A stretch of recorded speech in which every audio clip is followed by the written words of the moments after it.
esophageal atresia. That's esophageal atresia, if you pronounce it right. And first I'll discuss what it is, causes and symptoms, treatment, diagnosis, and life after surgeries. Esophageal atresia is a birth defect, and it's when the esophagus isn't long enough to connect to the stomach.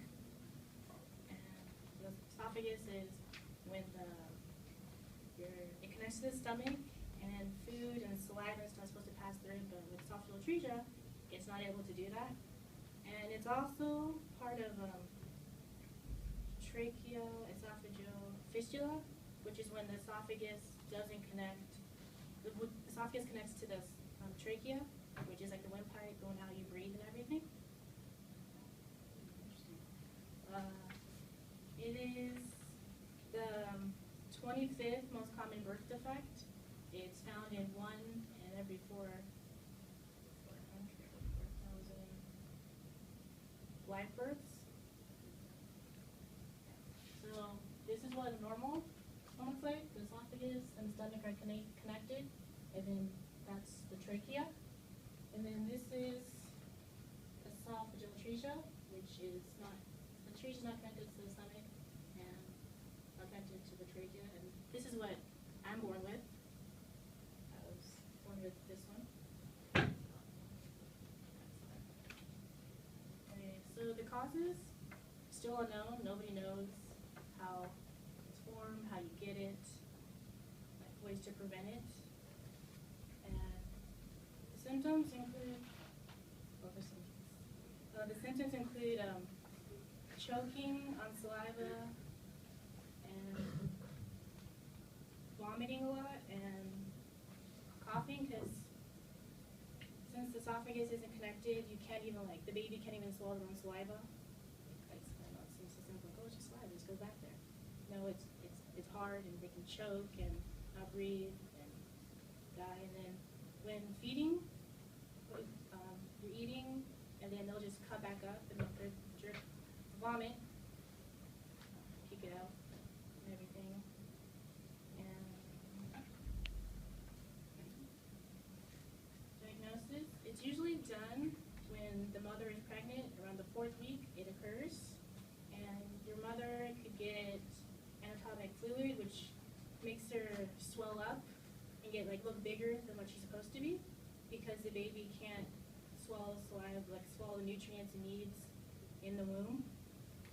And the first feeding, they'll try to feed the baby, but it won't be able to eat, and it'll just choke or vomit. And then for the treatment, you need surgery in order to survive. And your surgeon is the one that plans, how we're gonna attack this, the way you're gonna be treated. And one of the treatments is, in Boston, they use the Fokker method.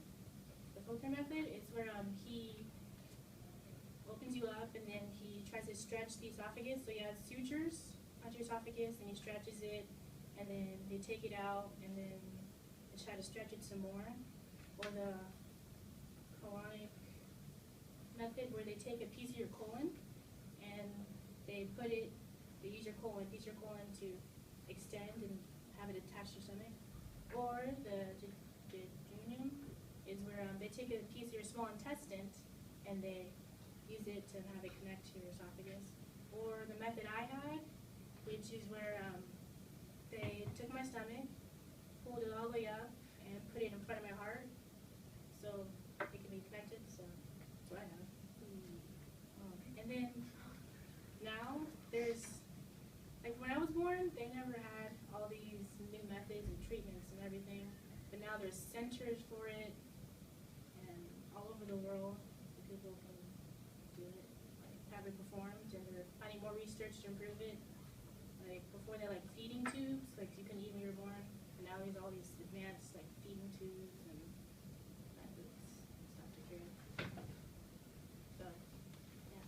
Life after, you can live a normal life after you're born with it. But one of the side effects is you can't get acid reflux, suffering right now. That's why I'm like super tired. I was up all night, not breathe. And but you can live a normal life after. It's just you have to stay up with your doctors. And the thing is with esophageal atresia, they don't know what you're gonna be like when you're older. So it's still guessing, like you never know. So first I discussed what esophageal atresia was, and then after I gave the causes and the symptoms of it, and how it's diagnosed and the treatment, and then told you what it's like